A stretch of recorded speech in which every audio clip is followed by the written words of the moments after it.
میں درخواست کرتا ہوں جماعت اسلامی ہند کے نائب امیر جناب امین الحسن صاحب سے موصوف تشریف لائیں اور پیش کردہ تجویز کی تائید فرمائیں۔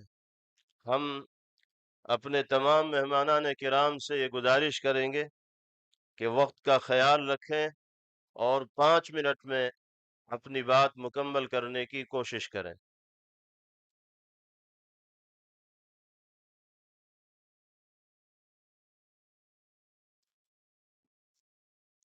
السلام علیکم ورحمۃ اللہ وبرکاتہ۔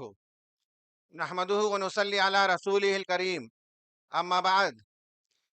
اس عظیم الشان اجلاس کے موقع پر ڈائس پر تشریف فرما گراں قدر حضرات علماء کرام، دانشور حضرات، ملت کا رہنما اور اجلاس میں شریک تمام حضرات، اس وقت جمعیت العلماء ہند کے اس 34ویں کنونشن میں ملک کی موجودہ بگڑتی صورتحال پر جس تشویش کا اظہار کیا گیا ہے اور امت مسلمہ کے لیے اور بالخصوص نوجوانوں کے لیے جو لاہی عمل پیش کیا گیا ہے، میں اس کی بھرپور تائید کرتا ہوں۔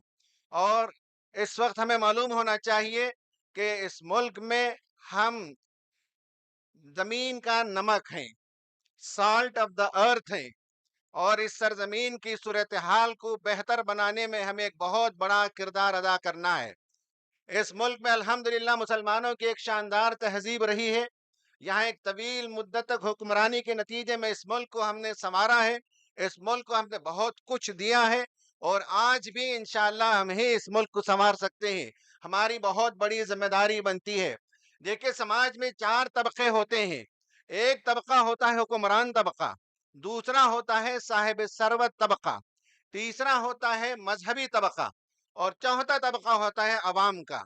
اس وقت موجودہ صورتحال میں ہم دیکھتے ہیں کہ یہ تینوں طبقوں کا آپس کا ایک گٹھ جوڑ ہے۔ ایک طرف سیاسی طبقہ ہے جو نفرت کا بازار گرم کیے ہوئے اور نفرت کا بیج بوتے ہیں، اور سیاست کے موقع پر وہ ووٹوں کی فصل کاٹتے ہیں۔ دوسری طرف جو ملٹی نیشنل کارپوریشنز کا طبقہ ہے، وہ اس ملک کی دولت کو لوٹتے اور سمیٹتے ہوئے اب صورتحال یہ ہو چکی ہے کہ اس ملک کا 1% طبقے کے پاس اس ملک کی 50% دولت جمع ہو گئی ہے۔ اور تیسرا طبقہ ہے جو مذہبی طبقہ ہے، جس کے ذمہ داری تھی کہ لوگوں کے درمیان پیار اور محبت کی باتیں کرتے، اس کے بجائے وہ جینوسائیڈ کی باتیں کرتے، وہ نفرت کی باتیں کرتے، نفرت کے بیانات دینے لگتے ہیں۔ اور جیسے کہ ابھی بتایا گیا، سپریم کورٹ کی پابندی کے باوجود ان کی زبانوں پر لگام نہیں لگتی، اور یہ تینوں طبقوں کے گٹھ جوڑ کے نتیجے میں پورے ملک کی فضا مسموم ہو رہی ہے، عصبیت کو پروان چڑھایا جا رہا ہے، نفرت کو ہوا دی جا رہی ہے۔ اس میں جو چوتھا طبقہ ہے وہ عوام الناس کا ہے، اور ہمیشہ اللہ تبارک و تعالیٰ نے یہ جو طبقہ ہے جو شرارتیں کرتا ہے، اس کے لیے اللہ تعالیٰ عوام ہی میں سے لوگوں کو کھڑا کرتا ہے۔ یہاں عوام کا بھی طبقہ ہے اور امت مسلمہ کے خواص کا بھی طبقہ ہے، اور امت مسلمہ کا یہ خواص کا طبقہ تاریخ میں انہوں نے بہت بہت بڑے کارنامے انجام دیے۔ ہندوستان کی تقسیم سے پہلے بھی، ہندوستان کی تقسیم کے بعد، آزادی کے بعد بھی اس ملک میں نوجوانوں کو، مسلمانوں کو سنبھالنے کے لیے ان سب کا بڑا رول اور بڑا کردار رہا ہے۔ آج بھی ہماری یہ ذمہ داری ہے۔ قرآن مجید کہتا ہے فَلَوْلَا كَانَ مِن قَبْلِكُمْ أُولُو بَقِيَّةٍ يَنْهَوْنَ عَنِ الْفَسَادِ فِي الْأَرْضِ إِلَّا قَلِيلًا مِّمَّنْ أَنْجَيْنَا۔ یہ اولو بقیہ یعنی زمین میں جب فساد برپا ہو جاتا ہے تو فساد سے روکنے کے لیے اولو بقیہ کو، صاحب خیر کو، خیر کو، اہل اللہ کو اٹھ کر کھڑے ہونا ہے اور زمین سے فساد کو روکنا ہے۔